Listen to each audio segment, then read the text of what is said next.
Bom dia, chegou o dia aqui do nosso encontro literário.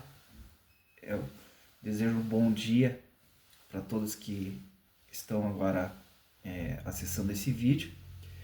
E hoje eu vou abordar é, um livro que conta um pouco da história da Força Expedicionária Brasileira, que ficou conhecida, né, como o pelotão dos pracinhas, né? Pracinha foi um termo que passaram a utilizar devido à característica de voluntariado do alistamento das tropas brasileiras. Então, assim, como a maior parte desses núcleos de alistamento ficavam nas praças, eles acabaram sendo é, caracterizados, sendo chamados de pracinhas. Enfim, vamos começar então a abordagem desse livro, que traz uma curiosidade. Esse livro foi escrito por João Baroni, Brasil e sua Guerra Quase Desconhecida. João Baroni também, que é o baterista da banda Paralamas do Sucesso. Mas não foi o único livro que ele escreveu a respeito da Segunda Guerra Mundial, já que seu pai foi um dos combatentes nesse conflito aí da Segunda Guerra Mundial. Mas vamos lá, vamos prosseguir. Uma forma de abordagem que eu vou fazer aqui nesse livro não romantiza muito essa história que foi um momento muito traumático e um momento de muita, vamos dizer, de muita um momento muito conturbado da história do Brasil, tá? Então, assim, o que acontece é a história que eu vou já fazer o alerta é que ela mostra as, as características de um regime autoritário do Estado Novo na condução do país por Getúlio Vargas, né? Então, assim, há alguns entusiastas aí do nacionalismo que fazem uma abstração quanto essa questão. E esse livro aqui mostra muito pelo contrário. Houve até uma certa resistência de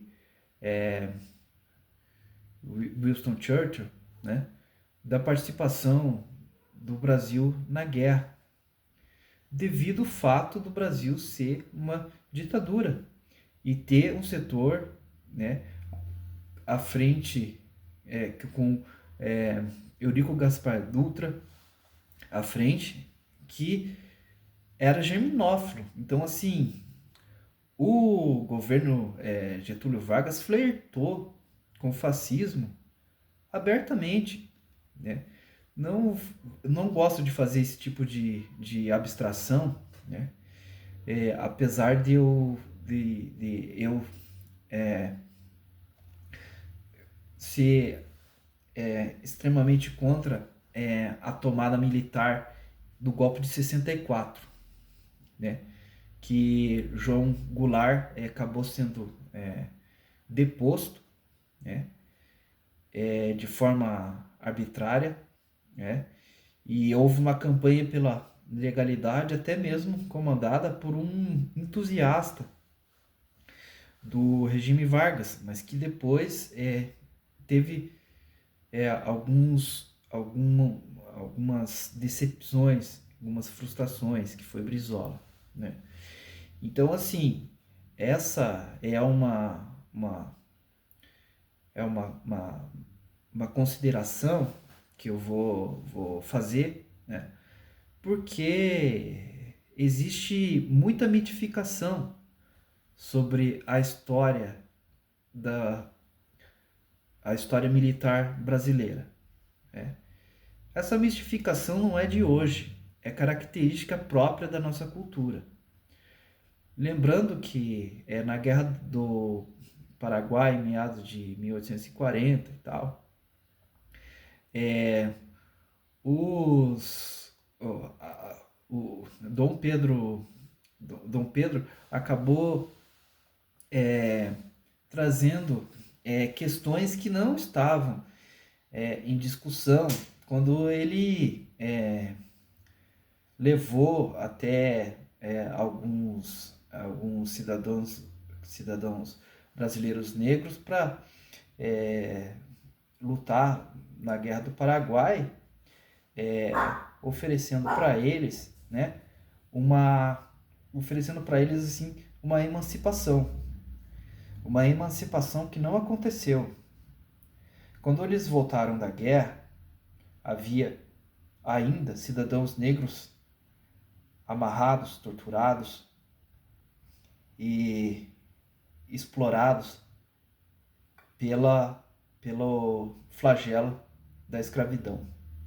O Brasil, desculpa, o Brasil foi o último país da América Latina a realizar o fim da escravatura. E quando eles retornaram, eles ficaram, vamos dizer assim, moribundos, né? Então, assim, isso trouxe vários problemas. Inclusive, houve um levante no Rio Grande do Sul, né? Que bateu de frente com o Império. Um Império que trouxe problemas para si mesmo e foi constituída a República. A República sempre teve uma influência muito grande das forças militares.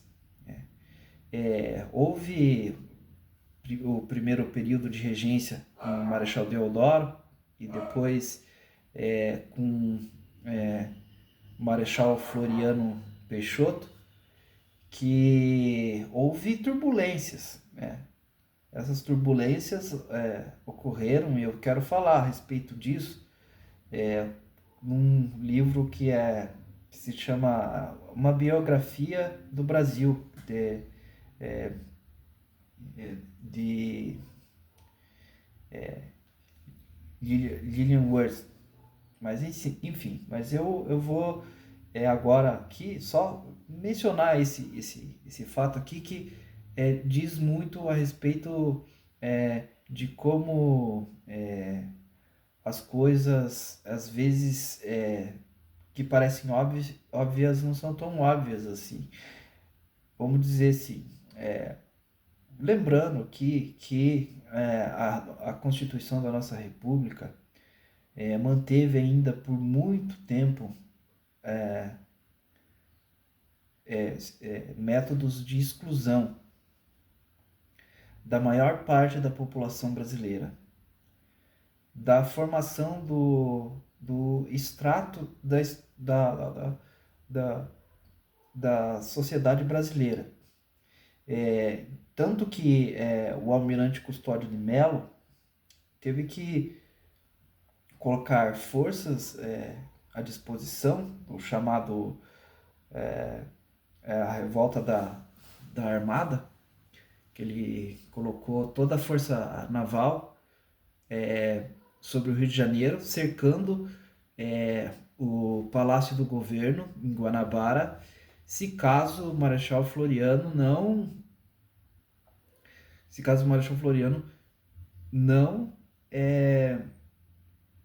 colocasse o Congresso em funcionamento, que ele aboliu, vamos dizer assim, a atividade parlamentar, aboliu por completo. Quando eu falo abolir, não é ter palavra. Quando eu falo abolir, é não ter meios de apresentar para a população suas queixas, não ter meios de apresentar a sua insatisfação, e era isso que estava acontecendo. Então, assim, essa, essa cultura autoritária está presente no nosso país há séculos, né? Então, assim, só para dar esse contexto, né, eu tô, né, fazendo essa introdução. Então, assim, agora vou continuar aqui e vamos falar aqui desse livro de João Baroni, né? Existe essas mistificações e tal, e muita gente, vamos dizer assim, nacional desenvolvimentista e tal, que faz a abstração de todos os abusos, de todas as violações humanitárias que Vargas realizou durante a Segunda Guerra Mundial, e isso me incomoda muito. Então, assim, existem setores aí, até mesmo da esquerda, que faz essa abstração. Então, assim, ele fez o BNDES, se em ele não existia CSN, construiu muitos trilhos, é verdade, realmente construiu muitos trilhos, estruturou a nossa indústria naval, né? Criou a Petrobras, né? E, é, e criou o BNDES, tá bom, ok, mas a gente tem que lembrar que isso não foi privilégio do Brasil, não foi uma inovação, porque vários países já fizeram isso. Teve o Plano Marshall, né? Nos Estados Unidos, né? Um programa de reformas estruturado através de estatais, como o New Deal, né? Lá no, na, no, no, no país americano, né? E isso foi uma das marcas é, desses, desses regentes, desses presidentes que estruturaram, de certa forma, o seu país através de métodos extremamente heterodoxos, né? Então, assim, eu não gosto muito dessa romantização, né? E essa é a forma que eu tô dando o contexto. Então, também existe lá pro lado da direita dizendo que naquela época havia civilidade, compromisso com a pátria, heroísmo nacional de todos esses combatentes, mas a história mostra que não foi bem dessa maneira que as coisas ocorreram, né? Não foi bem assim que as coisas ocorreram, que o reconhecimento desses verdadeiros heróis brasileiros que estiveram envolvidos nesse conflito, né, foi muito a, aquém, foi a desejar. Esses soldados foram privados pela ditadura Vargas de até comentar a respeito do que se passou na Segunda Guerra Mundial. Foi feito promessas para esses combatentes, para esses voluntários, né, de que não faltaria nada, nem para ele, nem para as suas famílias. Mas eles acabaram,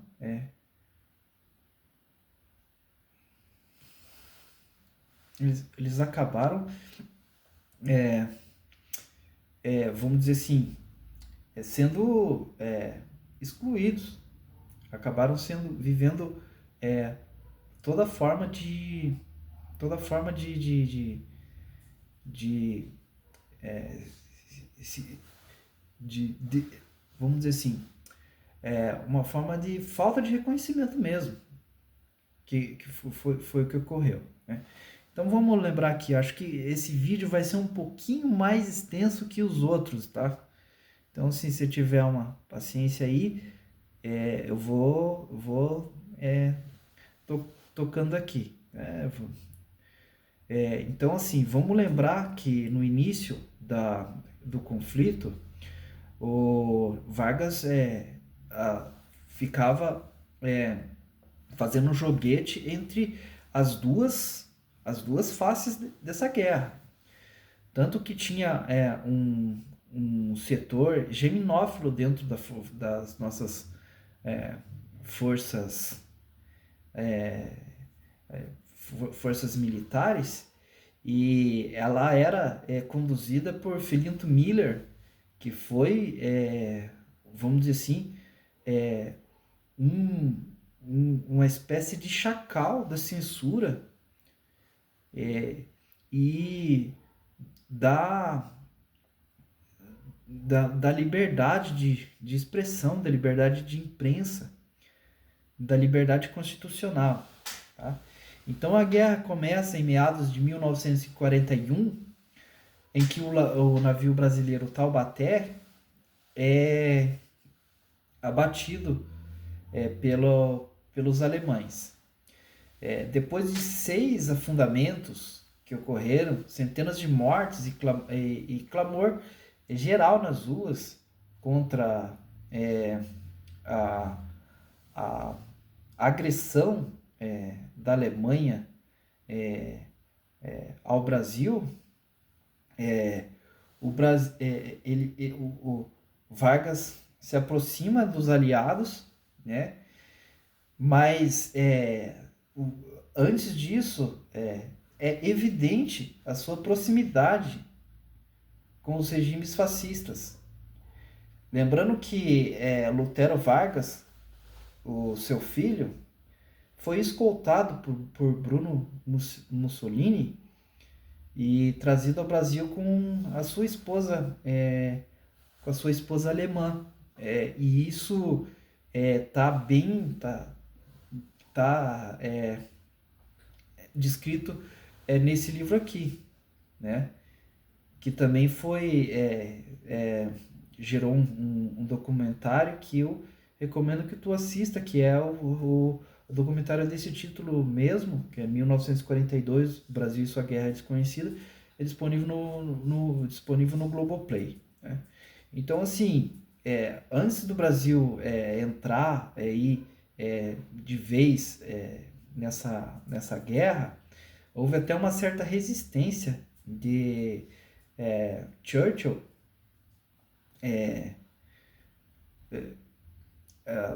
o britânico, né, primeiro-ministro da Inglaterra, por o Brasil ser visto como uma ditadura mesmo.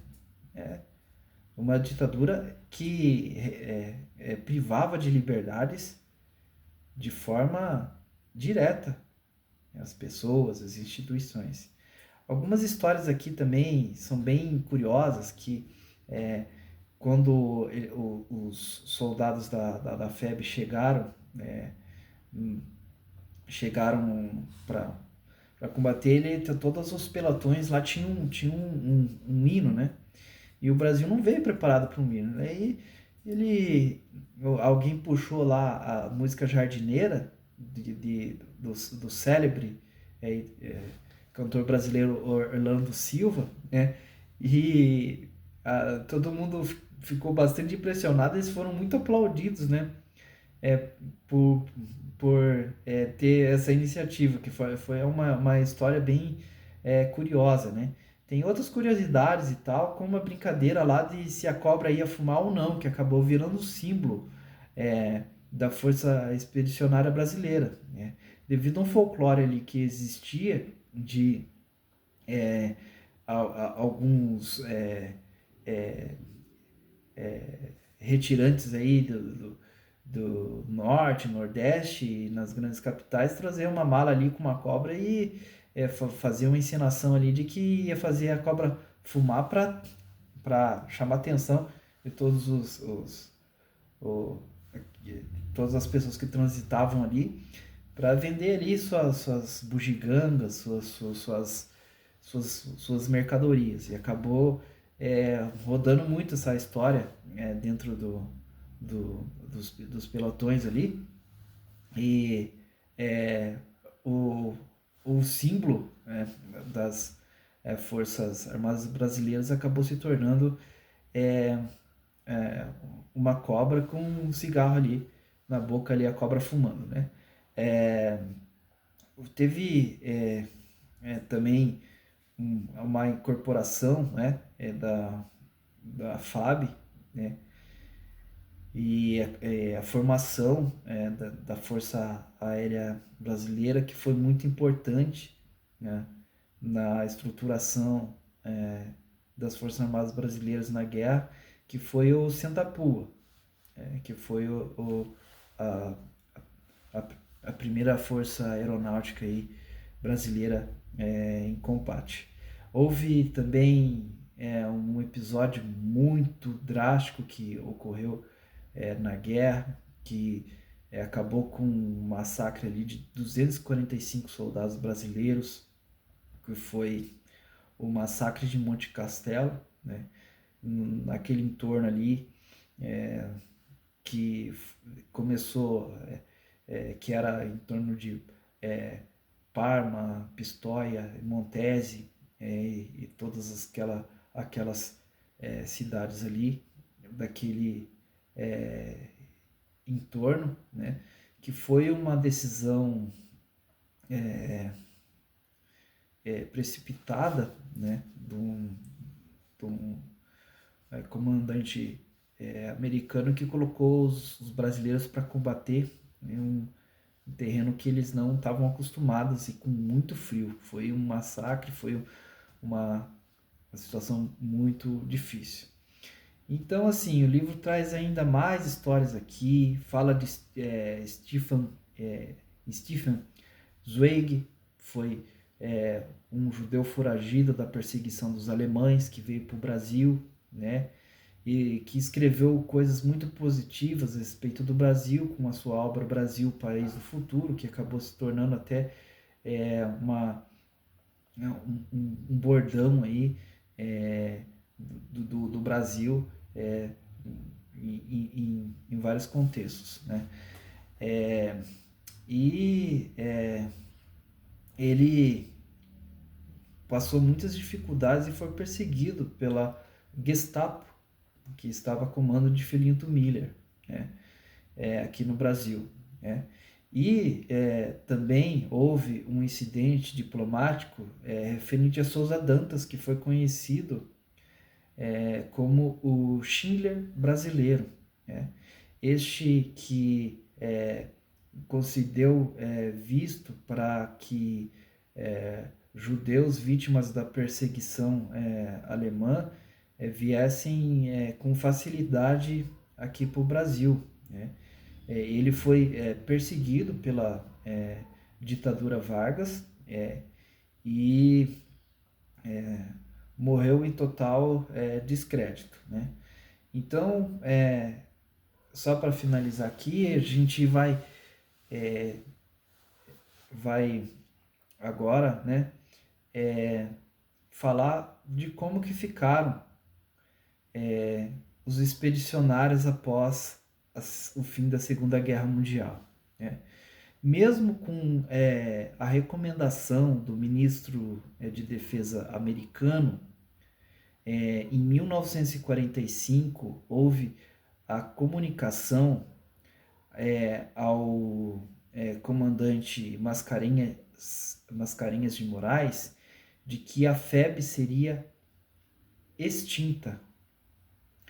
E os militares dissolvidos de suas atividades. E isso gerou uma frustração muito grande a, a esses corajosos combatentes que foram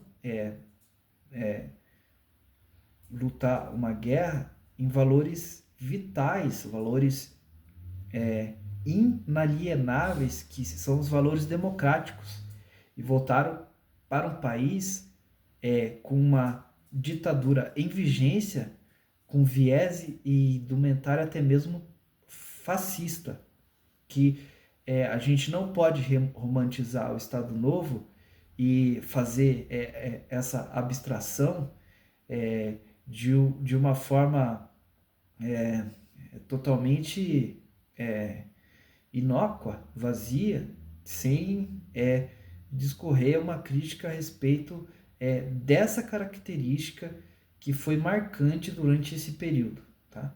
Então eu já me prolonguei, esse vídeo eu falei mesmo que ia ficar mais longo, mas por hoje eu vou ficar por aqui e agradeço aí se você teve a paciência de acompanhar essa resenha aqui, essa abordagem dessa importante literatura. Muito obrigado, uma boa semana a todos, e é isso aí.